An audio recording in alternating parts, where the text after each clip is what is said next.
ആരുമില്ലാത്തൊരു പാവപ്പെട്ട പട്ടാളക്കാരന് വേണ്ടി എല്ലാം വിട്ടെറിഞ്ഞു വന്ന രാജകുമാരിയോട് ഈ ജന്മം യാത്ര ചോദിക്കുന്നു പ്രിൻസസ് നൂർജഹാൻ. എന്താടി ഒരു എലി കരയുന്ന ശബ്ദം കേൾക്കുന്നേ? ഞാനും കേട്ടായിരുന്നടി. ഇനി തിയേറ്ററിൽ അങ്ങാനും എലി കയറിയോ എന്തോ? അയ്യോ നോക്കട്ടെ.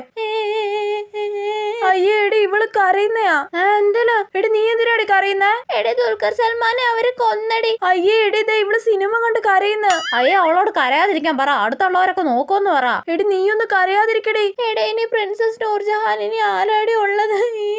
എടി ഇത് സിനിമയല്ലേ, പിന്നെ നീ എന്തിനാ ഇങ്ങനെ കരയുന്നേ? എന്നാലും ദുൽഖർ നൂർജഹാനും ഒന്നിച്ചില്ലല്ലോടി. അവളുടെ വായിൽ എന്തെങ്കിലും കുത്തി കയറ്റി കൊടുക്കടി. എടി ഇനി സീതാരാമത്തിന് 2ാം ഭാഗം ഉണ്ടാകുമോടി? അതിന് ദുൽഖറിനെ കൊന്നില്ല, ഇനി എങ്ങനെ 2ാം ഭാഗം ഉണ്ടാവുന്നേ? ദുൽഖർ മരിക്കാതെ തിരിച്ചു വരുന്ന പോലെ അവർക്ക് 2ാം ഭാഗം ഇറക്കിക്കോടെ. ഞാൻ അപ്പോഴേ പറഞ്ഞതാ ഇതേപോലുള്ള സെന്റി പടങ്ങൾക്കൊന്നും ഇവളെ കൊണ്ട് വരില്ലെന്ന്. കരഞ്ഞു മെഴുകി നശിപ്പിച്ച്. ദുൽഖറിനെ ശരിക്കും കൊന്നിട്ടുണ്ടാവോടി? ഇല്ല, അവളുടെ അപ്പൂപ്പനെ കൊന്നെന്ന് പറ.